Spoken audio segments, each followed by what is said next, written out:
Remember, embody, there is no agency. We want what's best for you.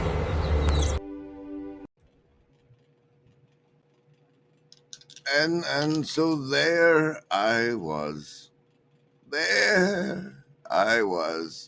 At 12:33 in the afternoon, Central Standard Time, on May 30th, 2024, playing an intro when the Brave advertisement, which I subject myself to for basic attention token cryptocurrencies, which I then trade on the Uphold network.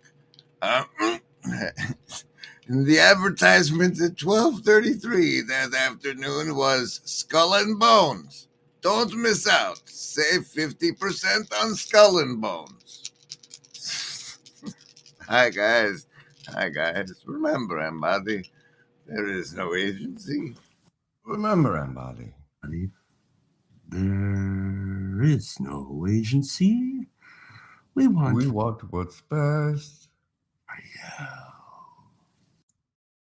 Better get them savings throws versus the mind control out there. You know how those go. You pick between survival, social, wisdom, or heart as the basis for your savings throw. Arrow the die. If it's over 10, you've made your savings throw and take half damage from the mind control. If it's under 10, you take full damage. But it could be worse. It could be peanut butter. Survival, social, wisdom, or heart. Choose. Ooh, survivalist. Only a trinity for you today. Socialist. Guess what, baby? Not one. No bonuses for you. This is gonna get you. Lovers of wisdom. You got a pair of 7s going on. That's a 14 for you. Heart, folks. The number 9. Indigo kids. Woo! Prime 19 for you. You're doing fine. You're gonna be fine. You're gonna be fine. Slime! What? It's a river of slime!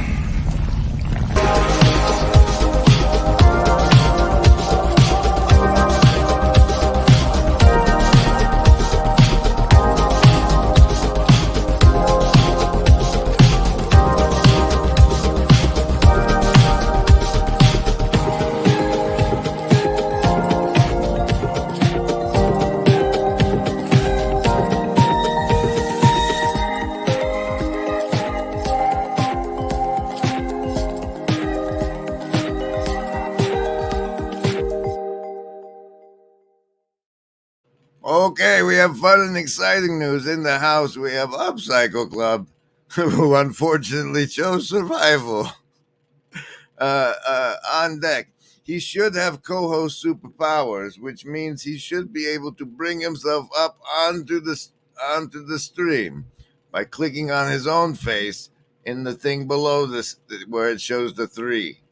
Where it shows me, then what I'm showing, and then you should be able to click add to stage all by yourself with your superpowers. Okay. And then instead, but he's overcoming something rather than, a true marksman will look at the arrows available and say, if I want to hit the target, I'll pick the best arrow so that I can hit the target. A true marksman might say, all of these arrows are crap. This arrow is at least crappy in a way that I can work with. But he's overcoming something rather than, a true marksman will look at the arrows available and say, if I want to hit the target, I'll pick the best arrow so that I can hit the target. A true marksman might say, all of these arrows are crap. This arrow is at least crappy in a way that I can work with. Okay, that's the way that I can work with. Well, we got cards, we have tabs open. There's a show all put together and prepared by people that aren't me. And then I try and do it for you. We're juggling now. What is this? What did you put on the thing? Okay, well, first, Morning Glory is apparently the thumbnail name of the stream. The story of us, the title, and the return, ladies and gentlemen, of the candy cane speculum. That's what the AI bots gave me for it this time. The old one had to be deleted. By the sacred order of foolish transparency. This episode, a lot. The story of us. For some reason, that was my go-to movie on dates. A movie. Hey, he did it! Congratulations! Not only did Josh Dixon do it and become a new member, but Harris has managed to get on board and learn how to highlight a comment on the fly. Can you bring yourself up on stage now? Or can you just not have that power? And I was foolish. Hey, you can. Look at that. Welcome up, Psycho Club. This is you've mastered. You're better than McMo already. Welcome. Say hello. Hello, everyone. Hello, in general. I don't know if I am better than Makmo. Makmo is great, and I am really looking up to him. So I am trying my best. Thank you. So Ups is going to be on deck highlighting comments of worth. His discretion. Let's see what comes up. Welcome, everybody. We're working on it.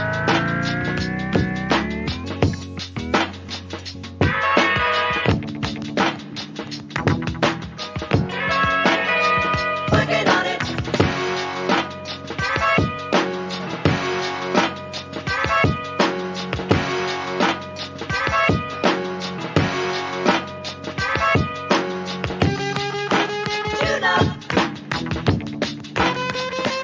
on it. Tune up.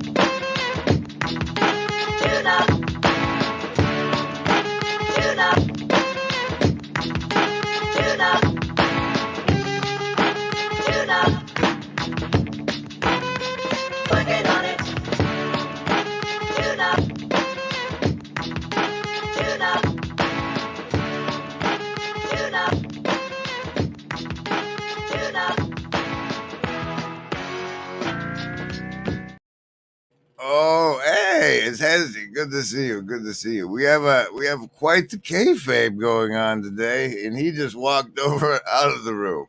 The kayfabe has left the room because there's going to be so much on the stream.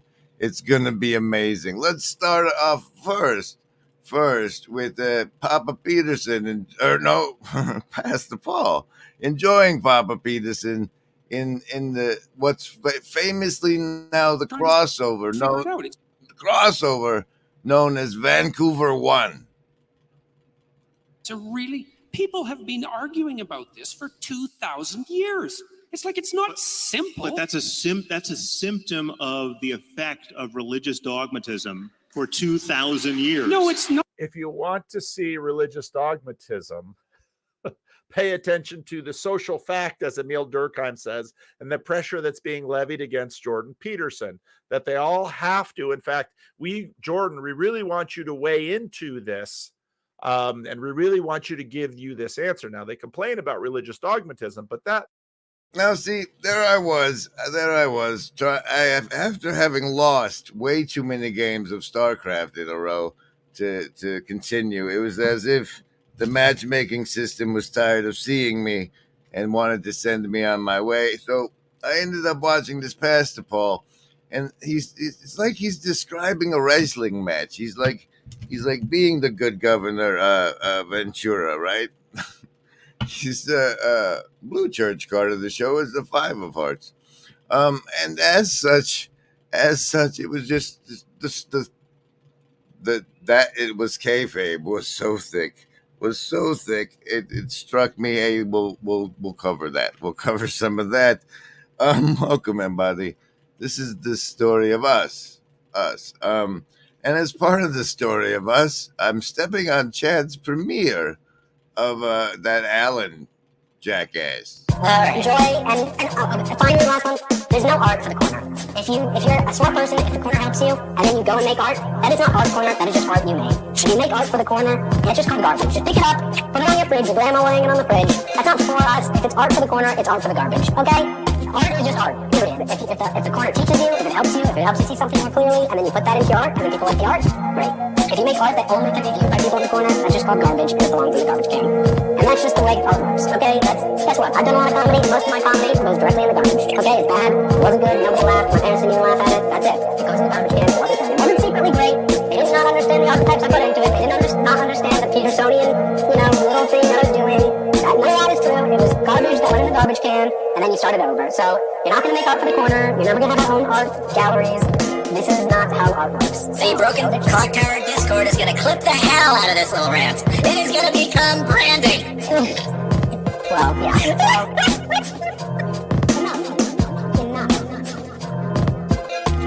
Enough. I'm tired of hearing your excuses. Amen.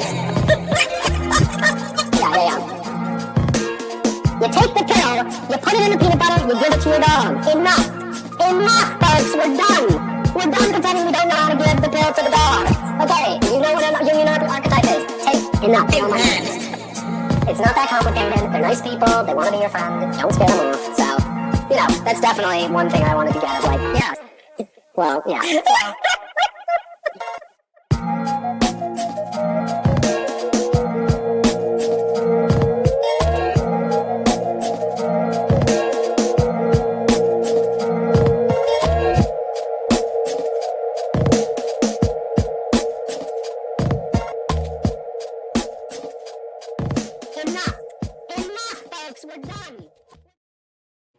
Oh, no, it's not, Doc. It's not melting down. It might be difficult to watch. But look at this. Look at what we have here. Hey, no, look at what we have here. Oops. God damn, stop it. Will I do it? You leave it there. I picked my top. Thanks for typing my name right. That's no. Thanks for leaving your own premiere chat to come cry on my stream about me streaming over the top of your premiere chat. That's a great build-up for the upcoming TLC Convo Mania, where we can do this daytime drama television for everybody. But I was asked, as it were, to be specific in the help you want help with. And so there are several cards we'll be going over through tonight. And also the topic on the thumbnail, which is not that, which is none of that, which is the morning glory and the story of us part. And as promised on the bottom of this card, sheep sounds. Watch your back. Watch your back. Premier integrity was written on this card because I knew that this was going to be an issue. And I wanted to say, I don't like your premieres, sir. I don't like the premiering hive minds. And unless it's for something like a true stream media production, which I should have had on deck. I think premieres should be something like, ooh, I've been working on this for a long time. Here, everybody, let's watch it together. This premiere for every recording, I personally do not approve, and I'm poo-pooing it right now. This is me poo-pooing it and maintaining the integrity of the premiere being a premiere event. Is everything all right in here? Yes, Daddy. Now, Upcycle Club, can you find the branding tab in your co-host superpowers? If so, please play Shark. Meanwhile, hi everybody. Let's shuffle to the deck and find the card. Training on the fly, because we do it live, because then you can be less quality. No fur here. Sharks don't have fur. All right. No fur here. All right, you did it. That's great. Now, guess what? More responsibility. The sequence is Darkness Long, and then VNA, and then Fireworks. Let's see if you can do it.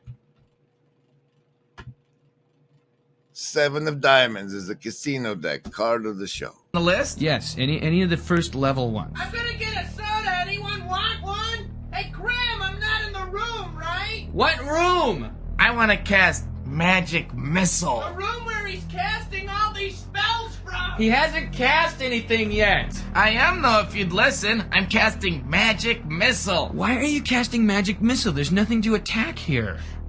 I'm attacking the darkness.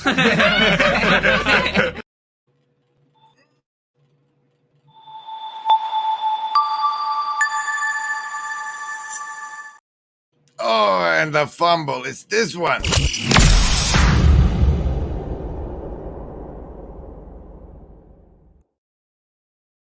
And then...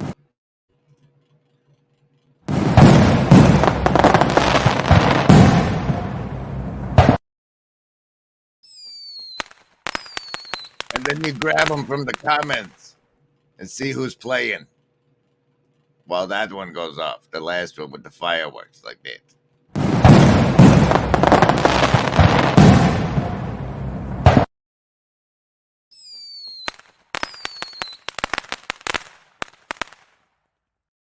Oh, the Caesar's back. The Caesar's back. One of the cards says sheep sounds, but I'm hearing penny sounds, and it's wet outside. So, all right.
I don't know what's going on out there. Anyway,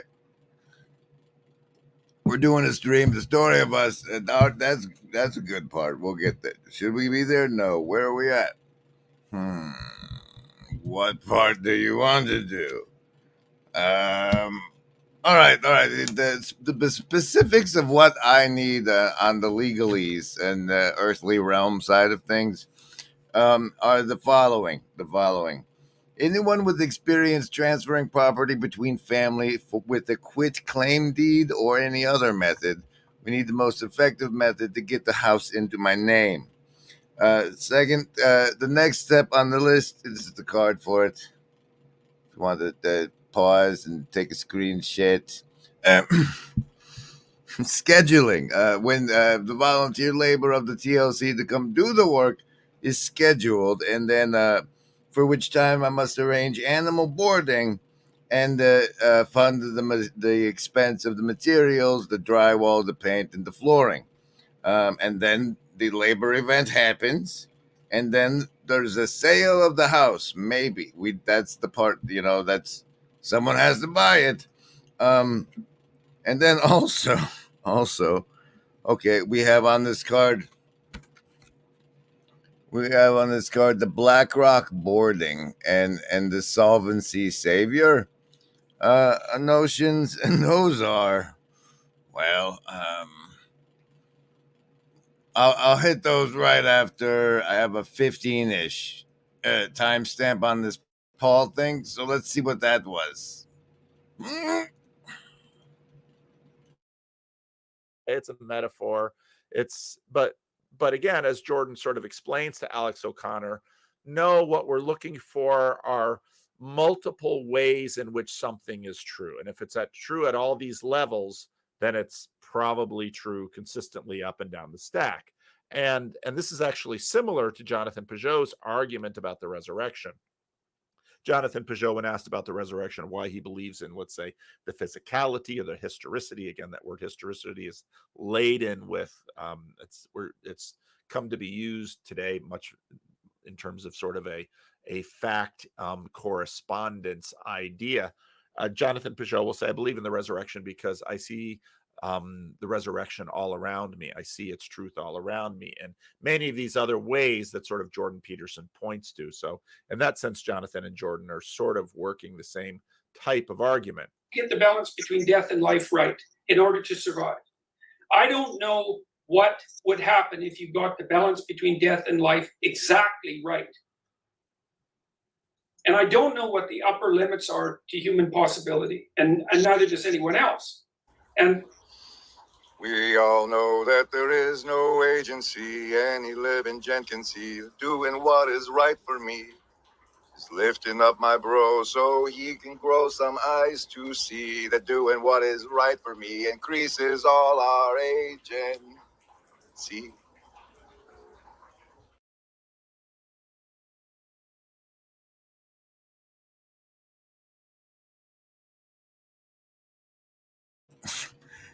There was your opportunity for a +4 to the next stream saves. If you used the corn or other ear-related emoji during my muted time, if you typed in the hive mind that you were muted, that's a bonus +2 for you. And all of this brought to you by special thanks to the Shadow Cabal. So say we all. And if you've wondered and wanted to, when you want to participate in something called the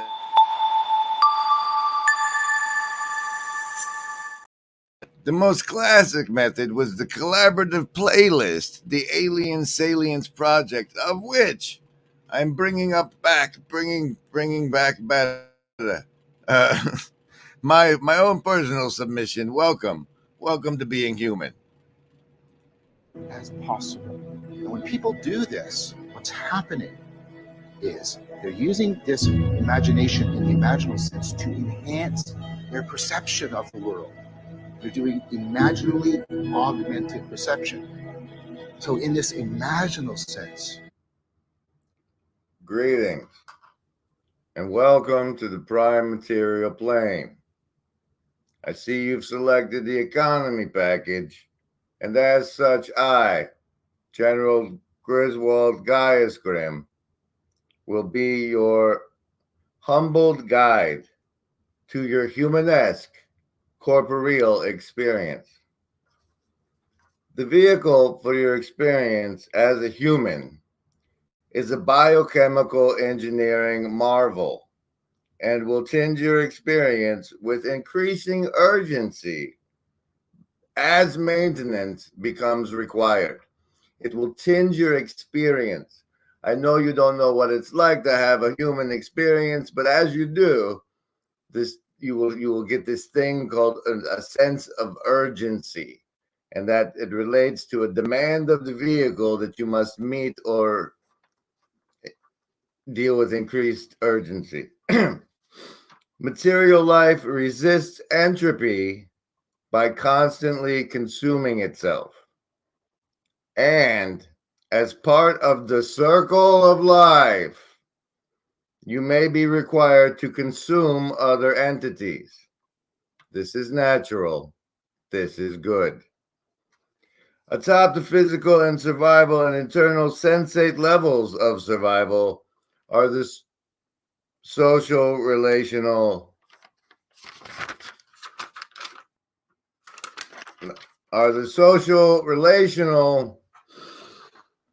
all right. First guys, there's a survival layer. Okay, this is the biochemical shit. All right, if the vehicle isn't gonna, it'll crap out if you don't maintain the survival of the vehicle. On top of that, there is a social layer. It's a lot of the ways you end up getting your survival needs met is by interfacing through the social layer. Now, you get it because it feels so good to be a human. If you do an interaction on the social layer that gets a physical need met like really well, the vehicle readies itself and programs itself for more of that automatically. And that attachment is sometimes experienced as what is called love. Love is where, this is a hard one.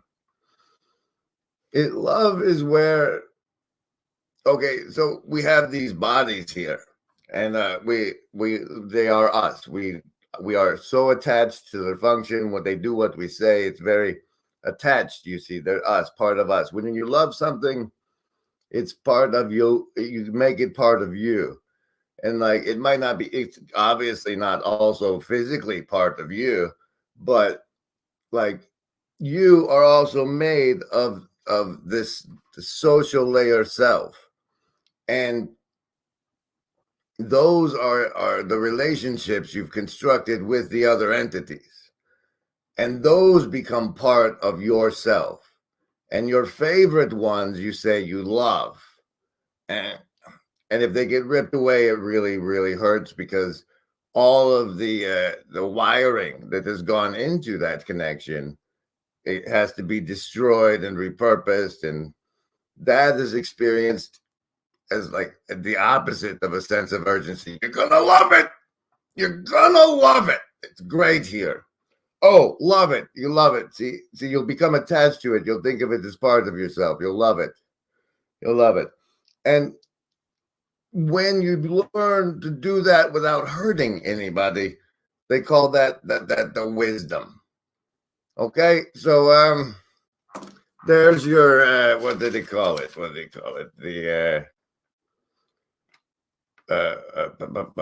Your humanesque corporeal experience, and also Grim Grizz's submission to the Alien Salience Project, where we explain what it's like to be a human to alien life forms to better understand it for each other.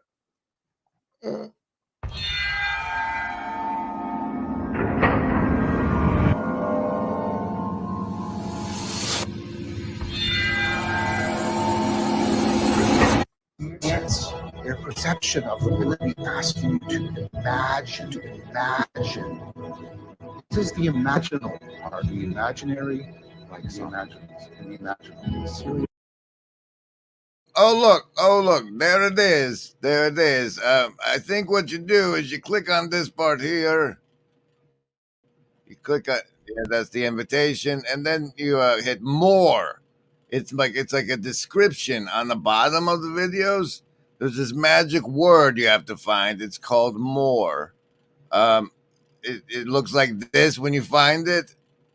Dot dot dot. Would you like to know more? Would you like to know more? We haven't seen yet. A leadership cast, a hive brain. Brain bugs? Frankly, I find the idea of a bug that thinks offensive. What mysteries will the brain bug reveal? Federal scientists are working around the clock to probe its secrets. Once we understand the bug, we will defeat it. So say we all. Yuck, yuck, yuck. Ho, ho, ho. And yes, and but you know what? The thing you did. Ducks eat bread. They do. They like it. They do. They like it. Son of a.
Bring that Ender's Game comment back up, would you?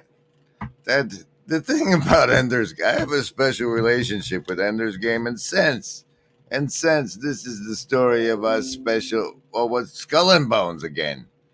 More Skull and Bones. Since this is a special return of the Candy Cane Speculum episode, I'll tell my Ender's Game story. They showed us that movie in Portland, in the lab where they extract human plasma for mysterious purposes and give you a cookie and $50. And I assume there's a clone army of me underground serving the lizard as food or something, because that's what I expect them to do with the plasma. And really, but the point is, they showed us that movie, and I don't think the movie ended the way you said. But the thing of it is it ties into I live in an actuality, literally live in an actual reality where there's this guy named Robert Malone who worked at this place called Ender's Lab with Luciferase that resulted in the technology responsible for mRNA vaccinations.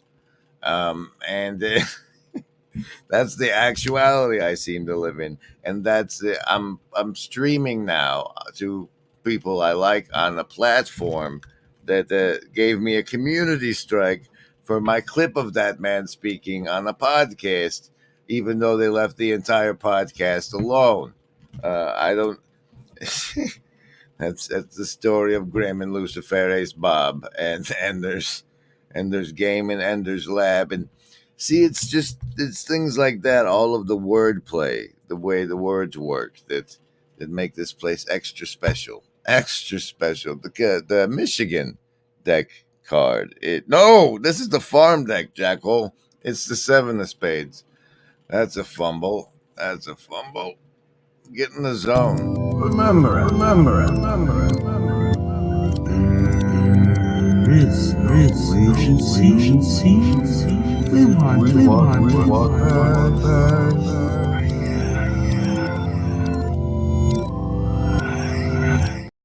All right. What is this? This is the Morning Glory. Yeah, you got to go there through the thing. Okay, well, we're doing Candy Cane Speculums too.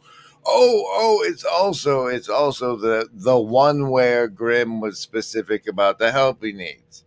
I need somebody to find the company that makes the newest and fanciest dental implants, and find those people needing a test subject for their newest prototype, and to hook up that relationship. That's a specific need.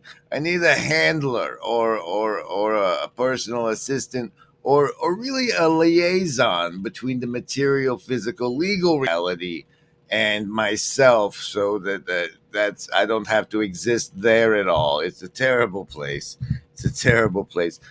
We also need a storyboarder. We have that lady who's been on Pajot, who may or may not be the walking conviction about a marriage.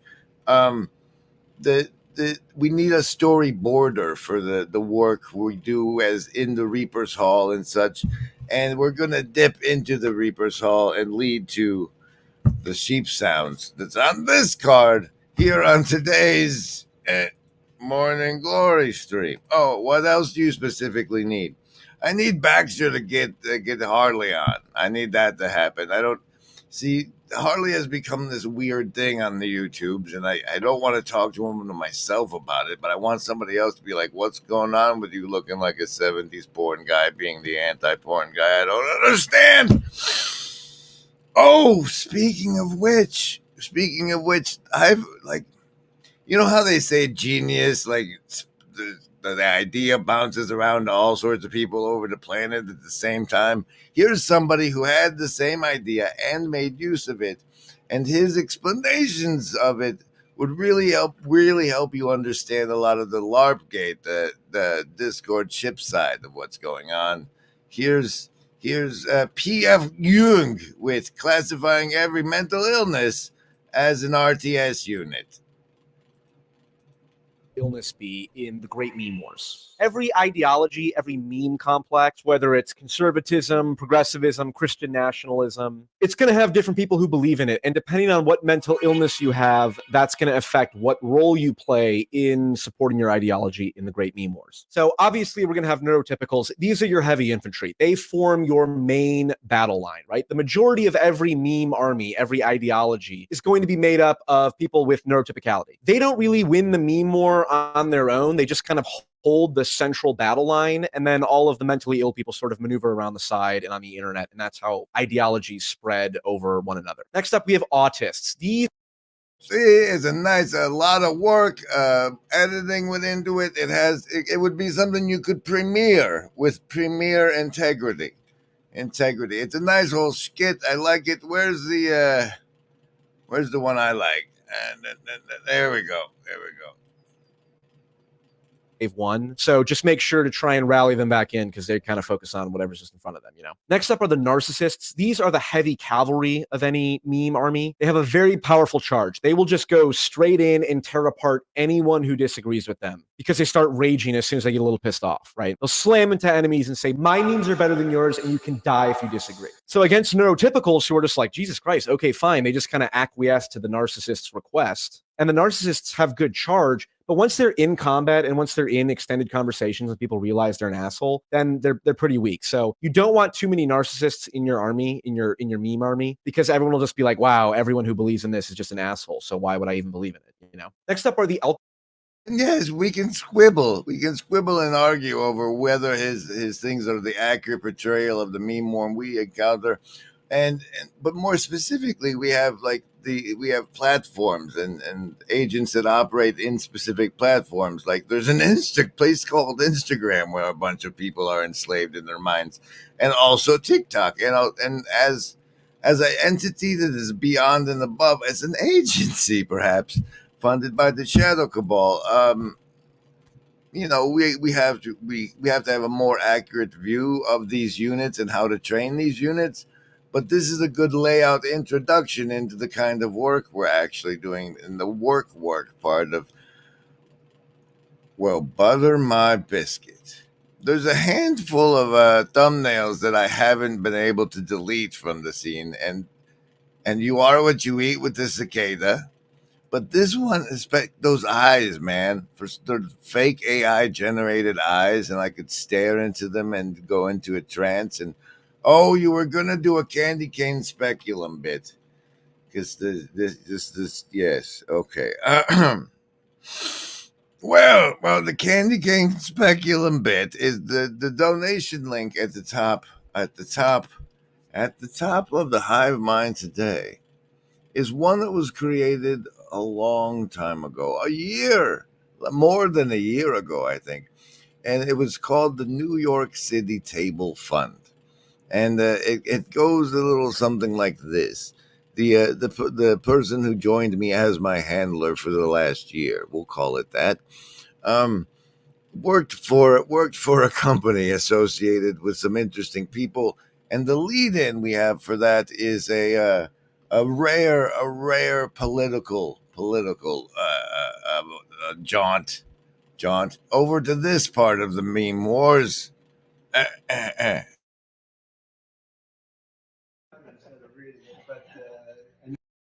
Very well on social media. Hey guys, I'm here with your favorite president. We're cranking out a couple mean tweets at the courthouse. Why don't you read that last one? Because I think it's pretty I think I'm going to put it out instead of reading it. But I know my son's doing very well on social media. I'm proud of him. That was why I had this bit here. Stay tuned. But I know my son's doing very well on social media. I'm proud of him. It was so much like the show Succession. I enjoyed that. It reminded me that this guy on the left here, he's going on with the fellow named Tim Pool, and it just so happens that the due dilettante handler I had is with the same Toilet Paper America organization and Associated Probes and CBX and such, and it came to pass that the pitch to me, honestly, that landed the agent in my home was that agent, through that connection, could get me at a poker table with the Beanie Man himself. And that pitch was the origin of the New York City Table Fund, which resulted in only me having a table in the house that was once in New York. But the nostalgia of the, hey, here, make a cool poker chip thing and dox yourself with the donation chip in the New York City Table Fund. That was the conclusion of that story, and that's part of the story of us, which was a bad idea. You like, hey, lady I've never met before, here's a movie about getting back with your ex. It's just the perfect anxious attachment kind of thing, right? Morning glory. Oh yes, in order for us to get to the morning glory and deliver on the thumbnail of the show, we have to realize that double check, yes, that some days. Here they come. Never know you. I'll never die. I love you. I love you. Please don't take my sunshine away. You ever have the co-host remind you that he's here? Some days. I'm out of time. But I'm out of my head. Shake it up is all that we know. everybody's up as we go. I'm waking up to fantasies. The shades all around aren't the colors we used to see. Broken ice still melts in the sun, and times that are broken can often be won again. We're so alone, and so really matters to me. Take a look around. You're out of touch. I'm out of time. But I'm out of my head.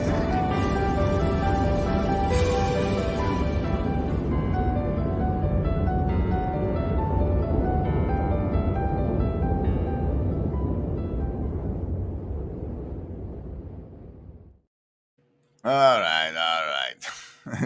Denny. To get to the morning glory of our story, we have to start someplace else. Someplace more out of touch. Someplace. Nihilism.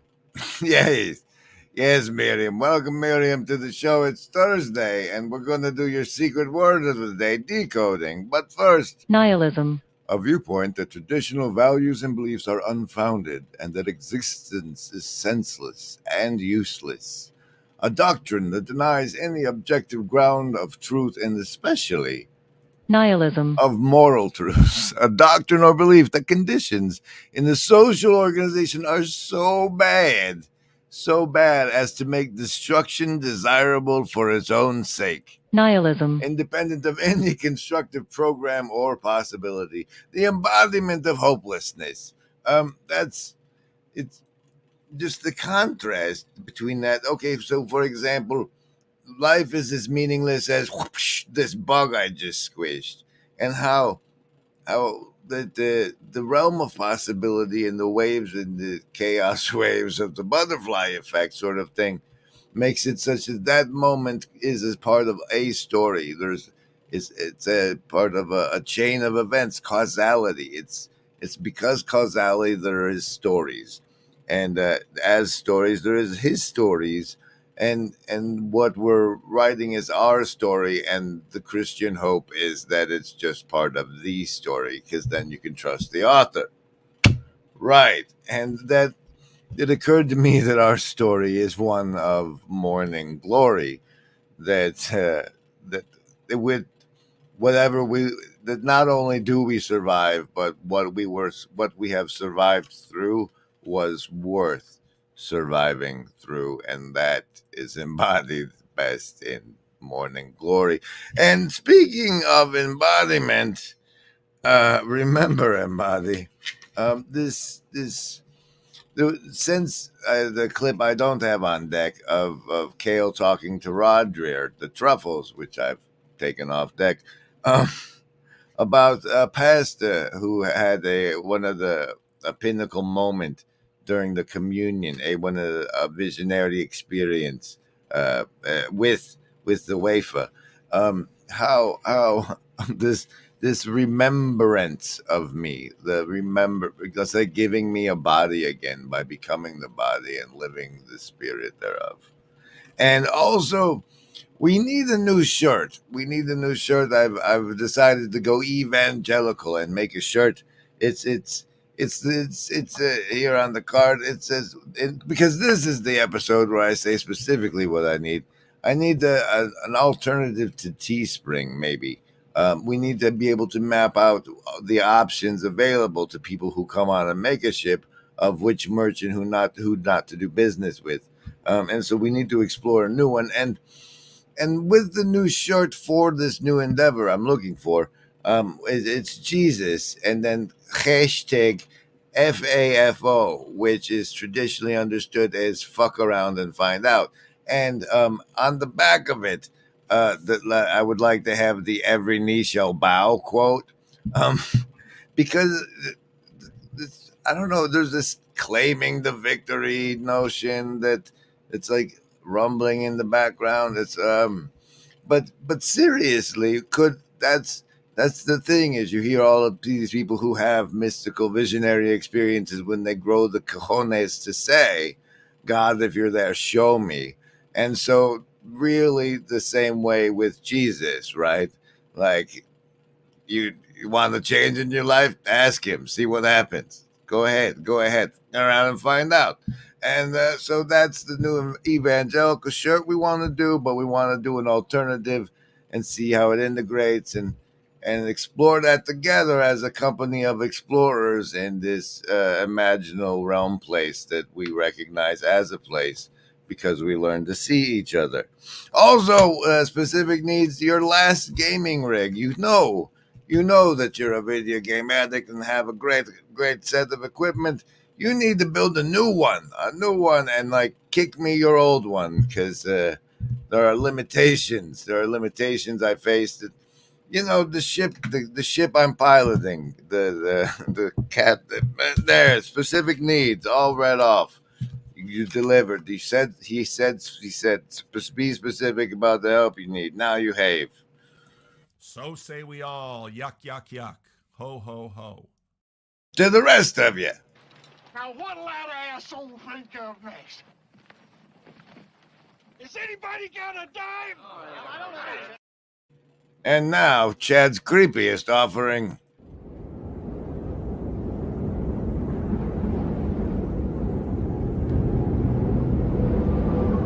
To me, it seems that there must be something on the other side. We are all told that truth is merely a conclusion that can reliably be derived from some observable phenomenon. We forget that truth is a tool. It is the hook upon which we hang our deeds and the bed from which we rise each day. To assume that death is the end is to assume that our being extends no further than the physical substrate that carries us. This assumption does not account for the way in which we experience being alive, nor does it sit comfortably aside the fact that we are not yet able to comprehend the way in which our being manifests itself from the flesh and bone that binds us.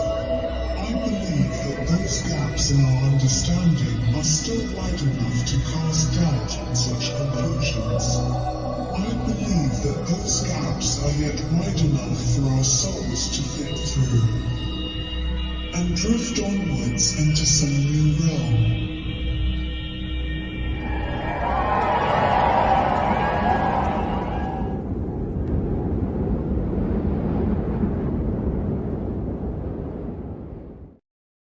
And hey there, Mark. I see you out there. I hope they've been good thoughts. Okay, we still need to deliver on the secret coded word of the day, and that's over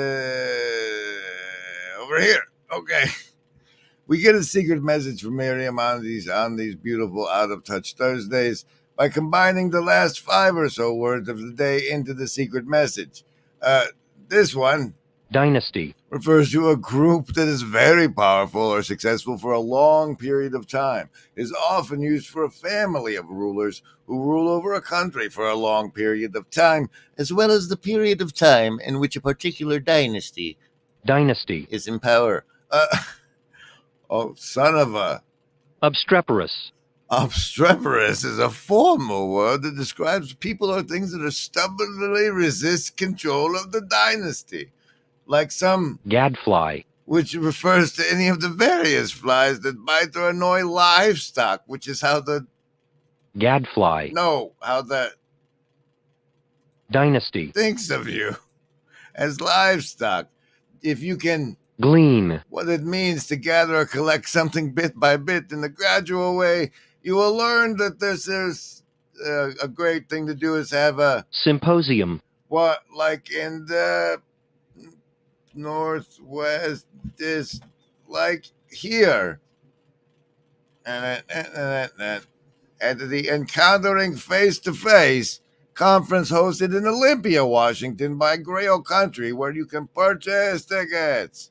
to see not only Dr. Michael Martin, Paul Vanderklay, Dr. Chris Green, and Karen Wong, but hey, I might even be there. And if you buy the basic ticket or the full ticket and get the secret code available to me, through me, then you will be able to be part of the Bison Brisket, apparently, D&D game that Sunday night of my birth in a special secret VIP event. To get that code, well, let's give one code to one of the people who used the chip donation at today's top of the stream. I'll have a code sent to anybody who does that today. Today. We got until my next stream to cash in on that value and get the access to the super special VIP whatnot. Thank you, Josh. Thank you, Josh. All right, there's the Grift Harder. Let's play that now. Okay, where is it? There it is. LARP! We have the ability to LARP and LARP hard. Grift harder, grift harder.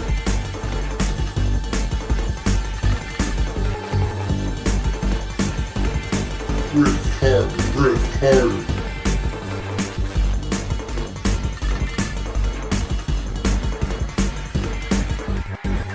Grift harder, grift harder. LARP! We have the ability to LARP and LARP hard. Grift harder, grift harder.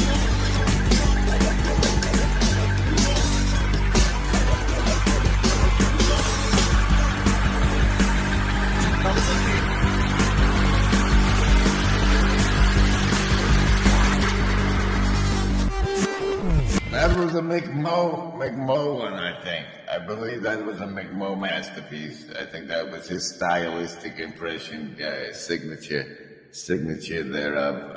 Okay. Like Rakau says, glorify hardest. Wow. Like I see the light of God shining through in you. I see it. Glory unto it. Whatever.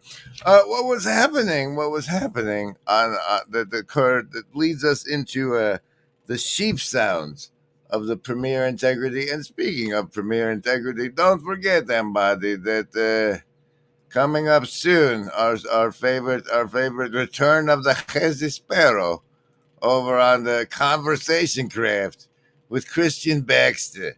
Here, here's a taste of what you want. Here's a taste of what you want. I've tingled your taste for it. Here it is. What's up, everybody? Oh, wait, where do you do the part? That's not what we want. We want there it is. There it is. He has impacted me and my perspective. Return to... Hi, this is Christian Baxter. Hi, this is Christian Baxter. And you're listening to yours truly, a place we go to think out loud.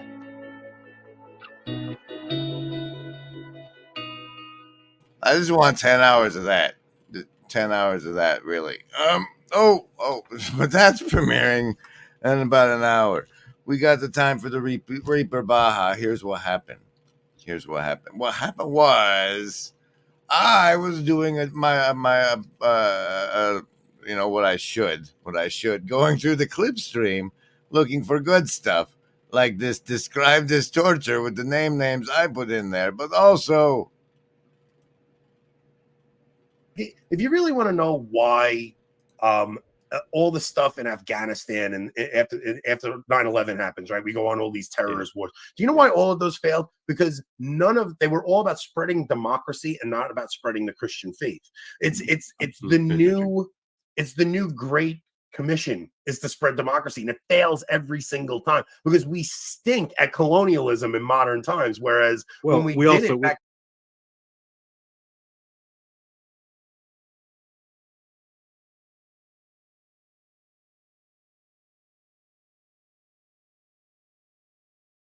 Live action role. Okay, good. You're speaking. I'm all ears. So here is the solution for this lost generation that will solve everything. Okay, what is it? Lay it 3 on me. words: Dungeons and Dragons. Okay, explain that. Dungeons and Dragons is the perfect remedy to this anxious generation. Do you play it next to another person, or is it a virtual person? Of course, next to another person. Okay. You sit around a table. Okay. You've got a bunch of dice. Now- you create your characters. All right. First of all, thank you everybody who catches the +4 for that. I said basically that I was doing my due diligence and going through the Reaper's Harvest, and I found that, upon which time I got quite disturbed. You see, I remember as a truther, I remember that he has some questionable associations with Haiti, and but from our innocent good guy Christian standards, he's provided this here, but and that and that. Here are the sheep sounds that I put together with the help of some friends. So I'm going to be trying to give you a general overview of the Baha'i faith, and it does bear noting that there are no clergy in the Baha'i faith, so I'm just a regular Baha'i, just like all of the other regular Baha'is on the planet, and I have my own perspective, my own way of seeing the world and interpreting the Baha'i holy writings. There are no rabbis or priests or gurus or mullahs in the Baha'i faith, no intermediaries between the common worshiper or devotee and the holy writings or God. That is to say that this little exploration in no way should be viewed as definitive or official in any way, just one guy's perspective on what his faith is about. I want to start off by talking about the word cosmology.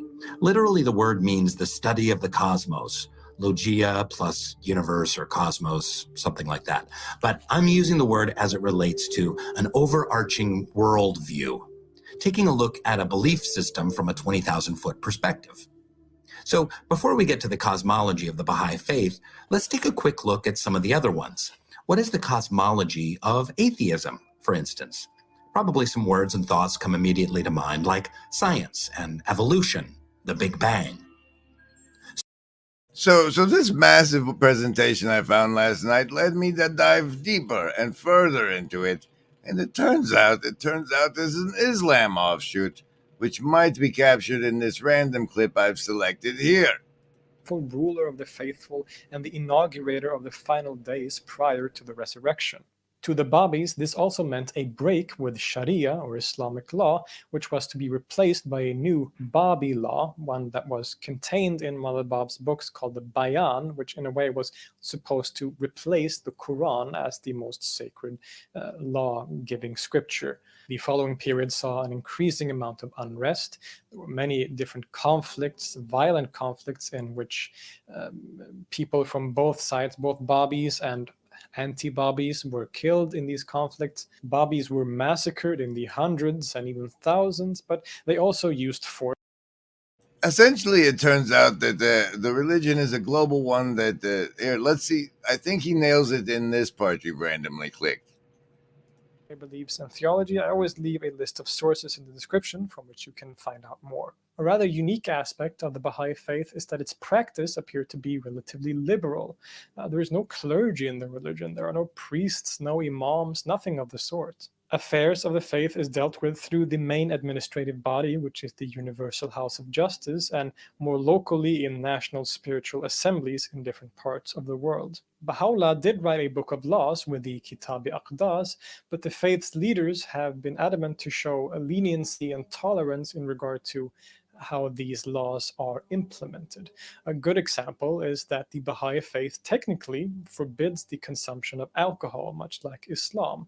But in regions of the world where alcohol consumption is a very strong part of culture, like in the United States or certain parts of Europe, this rule isn't that strictly applied, and instead the policy is to gradually apply these laws as people, the followers of the religion, become more and more assimilated into the faith. Many of the laws of the Baha'is are thus seen more as guidelines and general instructions rather than specific and particular laws, like in some other religions. Baha'is have obligatory...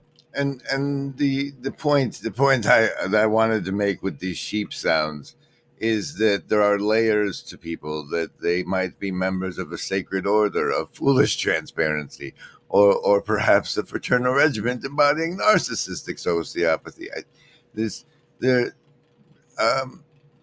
if we're going to play at the layer of the information war, we have to see the connections between things in organizations such as faiths we otherwise wouldn't consider. Let's keep our navel gazing virtual loco and less interdenomination. I don't know, man, but we're in some interesting times, and I don't want stuff hitting you from the left field, so I bring the salt water, and this is one of them. It's look at it. I don't know.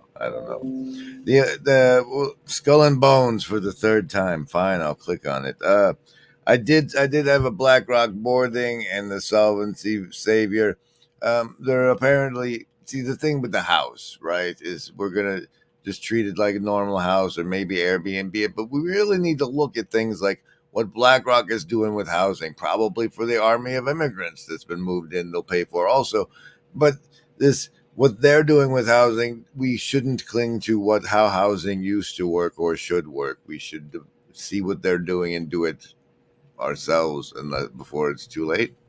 I don't know. Just and the whole Solvency Savior thing, how like if we had houses and people, we could move them around and not just keep renewing mortgages and bring more people to solvency as if we were a collective agency.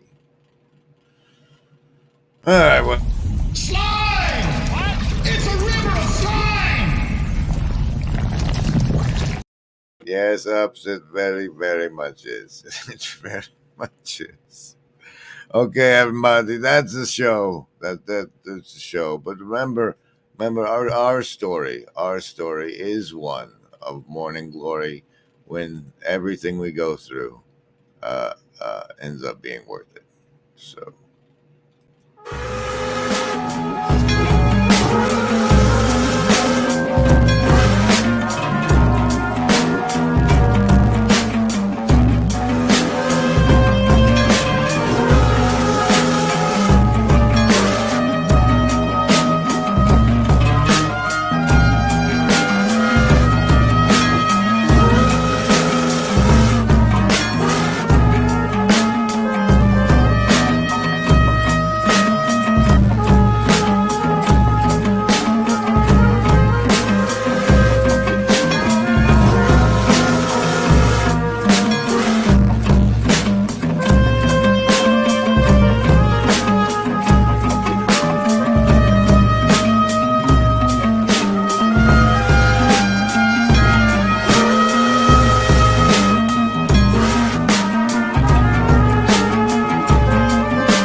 Oh, I had to click end